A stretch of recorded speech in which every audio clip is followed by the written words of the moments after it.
afternoon, viewers. Market Headlines is ready to provide you a number of informations from business, economic, and capital market sectors. With me, Claranta Wijaya, and this is Market Headlines.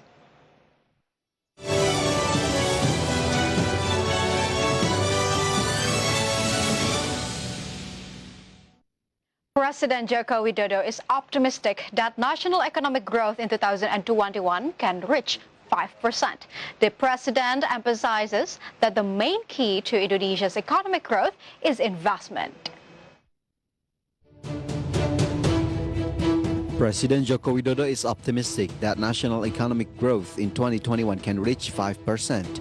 The president emphasizes that the main key to Indonesia's economic growth is investment. He even does not hesitate to coordinate with the head of Investment Coordinating Board or BKPM every day to monitor investment and investors entering Indonesia. President Joko Widodo fully understands the challenge faced by entrepreneurs in the last 1 year, and he also considers these challenges to be not easy to live up to. However, the president is confident that with the synergy between the government and entrepreneurs, it can reverse the situation from challenges to opportunities. Pertumbuhan ekonomi Indonesia di tahun 2021 ini ditargetkan 4,5 sampai 5,5, artinya kurang lebih 5%. Artinya dalam waktu setahun kita harus membalikkan dari minus 2,19 menjadi plus 5 dan bahkan mungkin bisa lebih. Asalkan ini kuncinya ada di investasi. In the future, Jokowi believes with the downstreaming and industrialization, Indonesia can be included in the top 5 as the country with the strongest economy in the world. From Jakarta, Gilang Praditya, Didit Octavian for IDX Channel.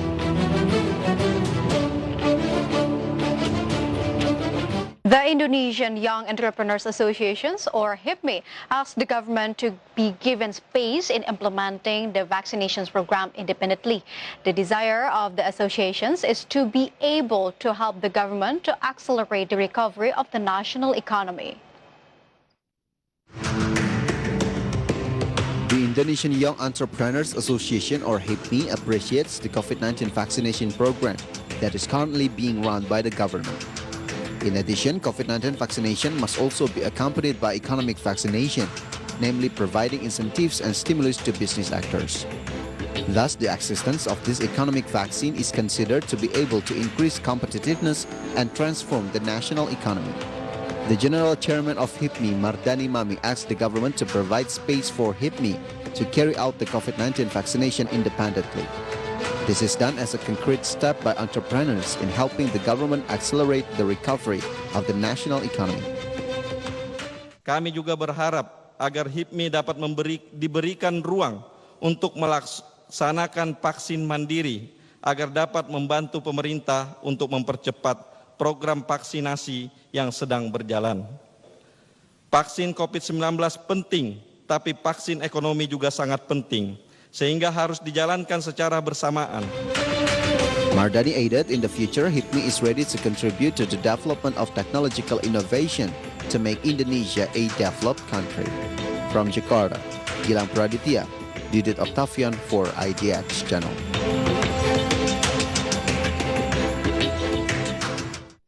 The number of small and medium enterprises go online platform for their business has risen as COVID-19 pandemic speeds up digitalizations.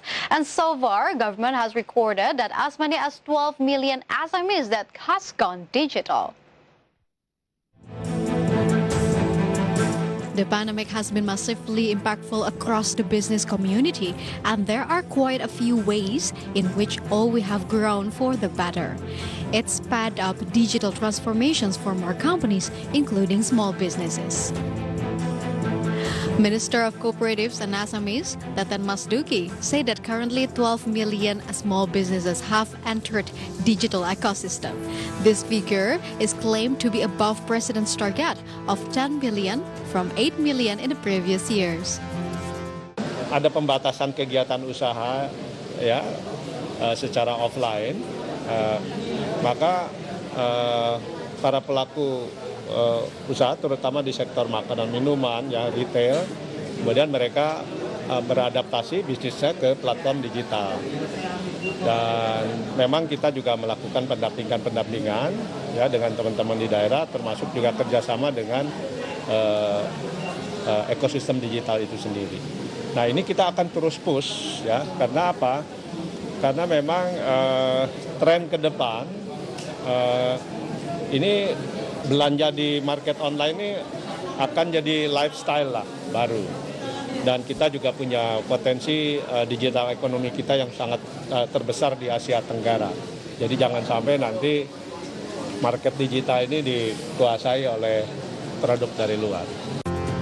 With no opportunities for face-to-face communications, people tend to buy things through online shopping. To seize the opportunity, small businesses have needed to go digital and accelerate their digital communication strategy. On the other hand, Ministry keeps pushing small businesses to go digital because the trend is going to be long. Jakarta, Adi Firmansyah for IDX Channel. Recently, Indonesia's government is shouting about local products and being alarmed about predatory pricing, which is below cost pricing that allows foreign competitors to knock out local business out of the market. And however, Indonesian Competition Commission stated that so far, there is no report regarding predatory pricing in the marketplace or e-commerce. The campaign for Indonesian products and hating foreign products echoed by President Joko Widodo. The president is worried about unfairness for the national products due to predatory pricing by foreign products. Predatory pricing allows foreign competitors to knock local businesses out of the market. Good thing is, Indonesia Competitions Commission said that there has no been reporting or findings related to predatory pricing in the marketplace or e-commerce. The commission will certainly prioritize supervision for a business competition, as well as Deputy Chairman of Indonesia Competitions Commission, Guntur Saragi, stated that supervision will always be conducted in line with Business Competitions Law of 1999. Perlu diingat, untuk perkara predatory pricing, sepanjang KPPU berjalan baru satu kasus yang pernah kita putus, dan itu per 2021 kemarin. Previously, the Minister of Trade, Muhammad Lutfi, has raised concern about predatory pricing for imported products. According to Lutfi, the reason why President campaigned for hating foreign products was triggered by the phenomenon of small businesses' product being affected by imported products through digital trade. This is considered as an affair. From Jakarta, Muhammad Olga for IDX Channel.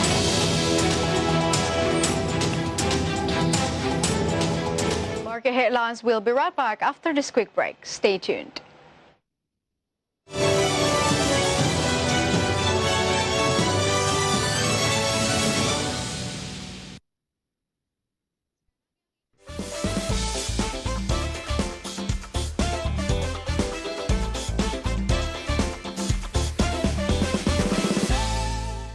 Presiden Joko Widodo memiliki optimisme yang tinggi terkait dengan proses vaksinasi nasional yang sedang dilakukan saat ini.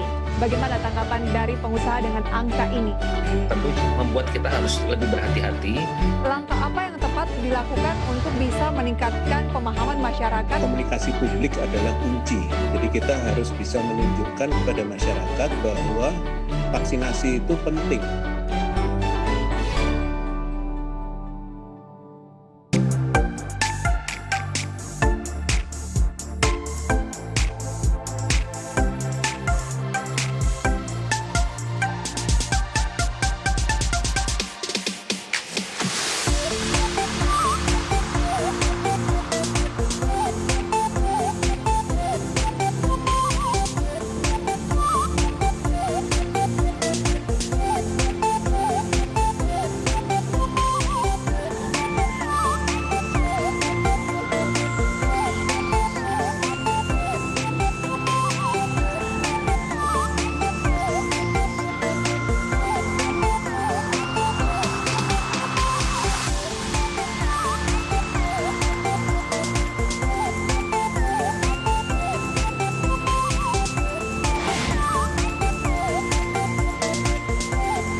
transisi ke energi baru dan terbarukan tidak membuat industri energi fosil lantas surut, seperti apa dampaknya terhadap sektor migas? Turunnya atau rendahnya harga minyak dan gas yang sangat drastis turunnya, adanya pandemi yang membuat terbatasnya pergerakan. Langkah yang dilakukan apa nih Pak? Hingga hari ini saya kira Brent hari ini sekitar 55. Ini sesuatu yang positif untuk industri yang itu kira.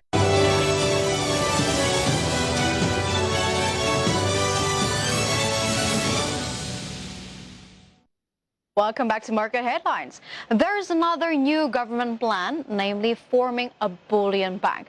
This type of bank can manage gold transactions, which is one of Indonesia's best commodities. Coordinating Minister for the Economy, Erlangga Hartarto, said that the government is currently reviewing the formation of bullion bank. He explained that this potential is also motivated by Indonesia, which has one of the largest gold mines. In fact, the export performance of gold and granule was recorded to have increased of up to $5.2 million, making it one of the biggest gold players in the world. Satu yang sedang dikaji oleh pemerintah adalah pembentukan bullion bank. Nah ini tentu nanti Pak Menteri Perdagangan juga bisa mendalami bagaimana ekspor import ini, karena sebagian digunakan untuk juga jewelries, di mana dulu ekspor import ini tentu ada kaitan dengan PPN dan yang lain.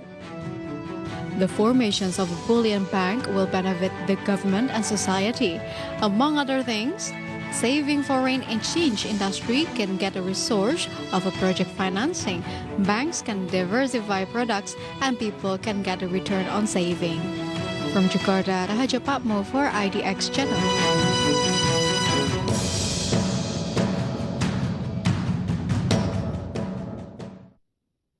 So in short, Coordinating Minister for the Economy Affairs, Erlangga Hartarto, said that the government is currently reviewing the formations of a bullion bank.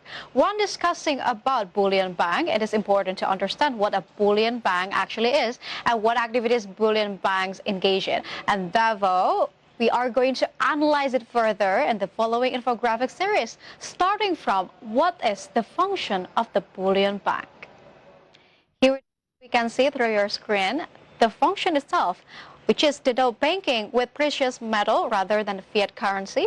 And as a reserve system, a bullion bank existed, and the market maker for precious metals markets, and also supplying physical precious metals into the market.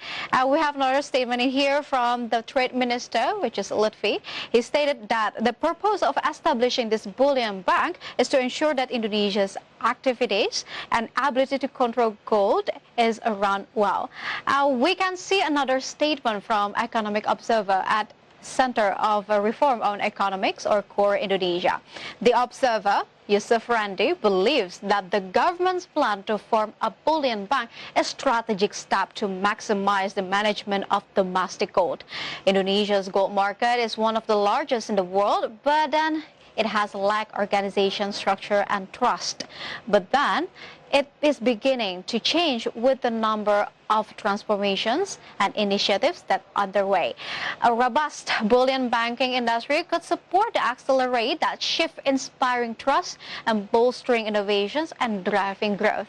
Plus, Indonesia is one of the largest gold contributors in the world. There are plenty gold mining sites in Indonesia. So let's see through the next graphic. So through your graphic, we can see actually there are a lot of mining sites in Indonesia, but I would like to highlight some of it. First of all, it is in the Grasberg, Papua, and second of all, it's West Nusa Tenggara, and not to mention about Banyuwangi, North Sumatra, and also West Java. But then again, the largest gold mine in Indonesia is in the Grasberg mine in Papua. The amount of gold in this mine is said to be the largest gold stock in the world. Every day, Grasberg is able to produce more than 6,000 tons of gold, and the second largest gold mine is in West Nusa Tenggara, which is capable of producing 100 kilo of gold and 197 million pounds of copper. And this mine is recorded to have produced 2.77 million ounces, or about 79 tons of gold since it was first opened in 2000. And overall, gold mining is an industry that plays an important role in Indonesia's economic growth. And considering that Indonesia has plenty of natural resources, it is estimated that the amount of gold productions in Indonesia is quite high. So how much Indonesia can produce? Let's see it on the next graphic. Here it is. Through the next graphic, we can see Indonesia's gold productions in regards of metric tons. We can see in 2019, which is 2 years. For the last 2 years, the target was in 120 metric tons, but however, the realizations was only 109 metric tons. But however, we can see that actually the number was quite bigger rather than 2 years ago, which is 3 years ago, by 135 metric tons in 2018. And the question is, why was it decreasing? Gold mining that has been carried out for decades has depleted the mining area on the surface. So it resulted on the reductions of the amount of gold productions in Indonesia and the world as well. And if we take a look at the positions of a gold reserve in Indonesia, of course, making bullion bank is one of the strategic policies in managing gold in the country. And the formations of a bullion bank will be able to provide many benefits as predicted by the government, namely encouraging savings in the foreign exchange because the gold proceeds can be stored in the country. And speaking of which, currently there are at least 10 of the largest gold producing countries in the world. Which countries are there? Is Indonesia is on the list? Let's see on the next graphic. Here it is. We can see major countries in gold mining productions. First of all, we can see there is a China with 420 metric tons gold producing by 2019. And we move to Australia by producing 330 metric tons of gold. And next, Russia by 310. And then United States by 200 metric tons of gold. And then Canada by 180 metric tons of gold produced by 2019. And so for many years, China has been the top producing nations, accounting for 11% of the global mine productions. And however, production fell from nearly 400 tons last year, representing the third consecutive year of declines. And the downtrend is largely due to tighter environmental policies imposed by the government, and for example, stricter control over the use of cyanide at the gold mines for several operations to cut back productions. Most gold mining is performed by the large corporations around the world, and however, there are smaller independent operations that, in some cases, illegal mines have also been formed, such as one in Ashanti region in Ghana, where 18 people were killed in November 2009. And yes, viewers, the idea of making bullion bank would be a key moment of the development and formalizations of the domestic gold market. And we hope the government can form the bullion bank accordingly. Stay tuned to market headlines because we will be right back after this quick break.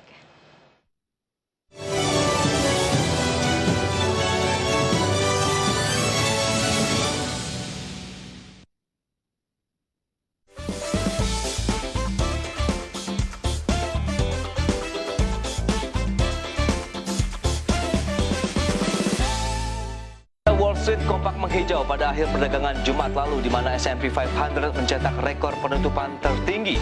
Kita akan review bagaimana pergerakan indeks nanti begitu pada saat opening market. Perlu melihat berapa minggu ke depan itu cenderung turunnya konsisten atau tidak. Kalau kita lihat ya, dari segi global memang akan sangat mempengaruhi, apalagi kemarin dia Saham MNC Land atau KPIG kembali lagi menjadi jawara, naik hingga 34%. Menteri Kesehatan Budi Gunadi Sadikin menargetkan vaksinasi COVID-19 di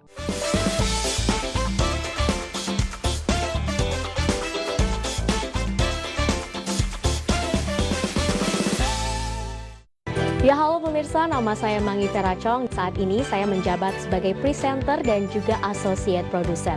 Saat ini saya membawakan program IDX Session Closing, di mana di program tersebut saya menganalisa isu-isu ekonomi yang menarik, baik dari luar negeri maupun juga dari dalam negeri. Tentunya hingga saat ini saya masih terus belajar dan saya sangat menikmati profesi tersebut.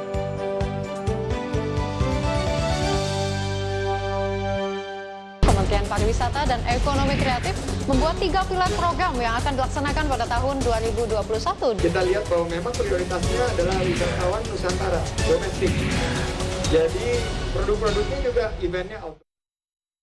Trading itu jangan for living, karena nanti jadi nggak objektif pengambilan keputusan ya. Investasi itu bukan untuk memenuhi kebutuhan hidup, harus tetap kerja. Trading untuk membantu kita mencapai tujuan hidup.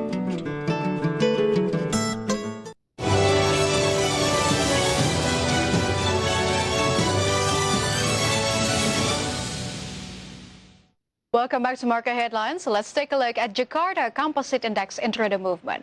So earlier today, JCI was opened at a level of 6,296.66, and then approaching the closing time in the first session, the index was on the level of 6,246.97, and then the index was showing weakening trend by the second session closing time. The index was closed at a level of 6,248.47. And in short, JCI went down 0.16%. Next, we're going to see the sectoral movement. Leading the dynamics of today's trading, we got agriculture as the leader of the strengthening trend that went up 2.11%, infrastructure that went up 0.73%, and mining that went down 2.7%, and consumer goods that went down 0.52%.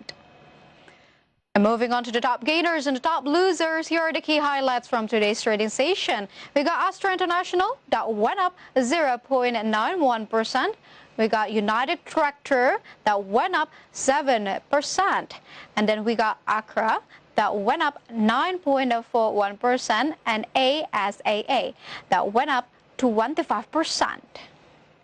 Meantime, for the top losers for the today's trading sessions, we got Aneka Tambang that went down 5.79%.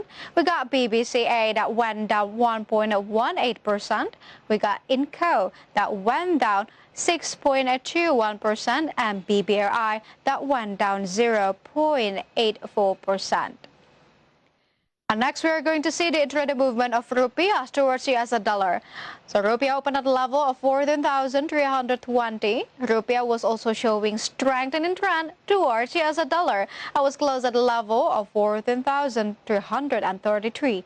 In summary, rupiah went up 0.19%.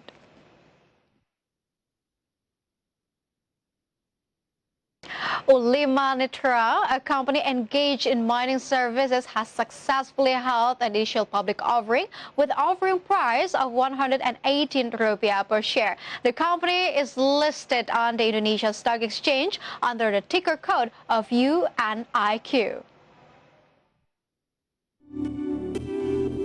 Ulima Nitra, a company engaged in mining services, has successfully held an initial public offering with an offering price of 118 rupiah per share. The company is listed on the Indonesia Stock Exchange under the ticker code UNIQ. Ulima Nitra issued 300 million new shares, or the equivalent of 9.56% of the issued and fully paid-up capital. That way, Ulima Nitra targets fresh funds obtained from this IPO will reach 35.4 billion rupiah. The company appointed Surya Fajar Sekuritas as the underwriter of the securities. Kami harapkan dengan IPO ini perusahaan akan lebih maju dan dikenal tidak hanya di Sumatera, namun di Indonesia, dan menjadi salah satu perusahaan jasa pertambangan nasional terbaik di kelasnya.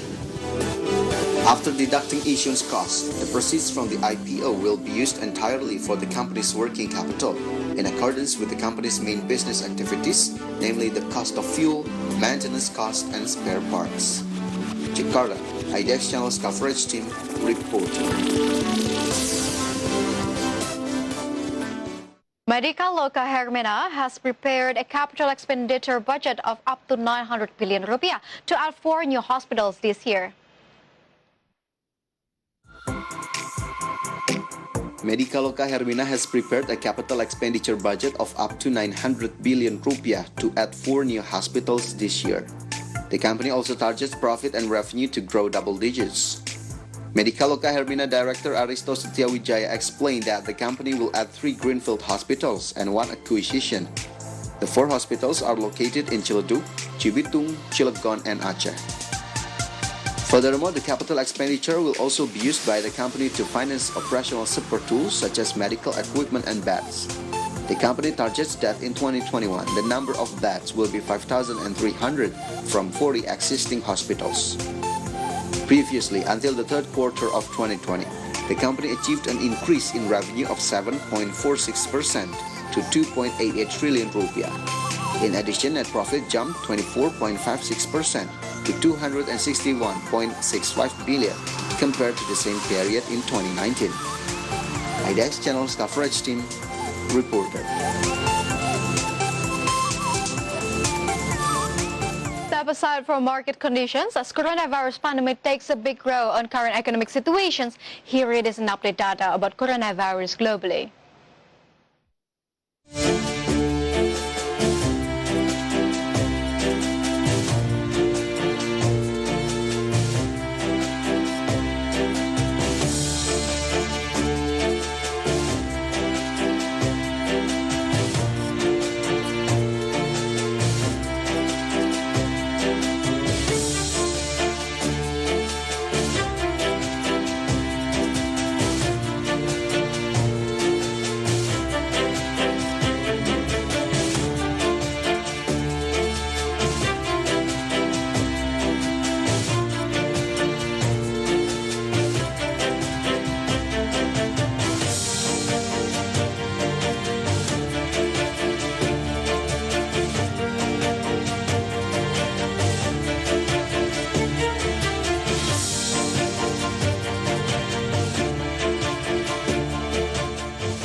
And the news close our market headlines today. Please enjoy our next program on IDX Channel, Your Trustworthy Economic, Business and Capital Market Channel. I'm Clara Wijaya. Have a nice evening and stay safe.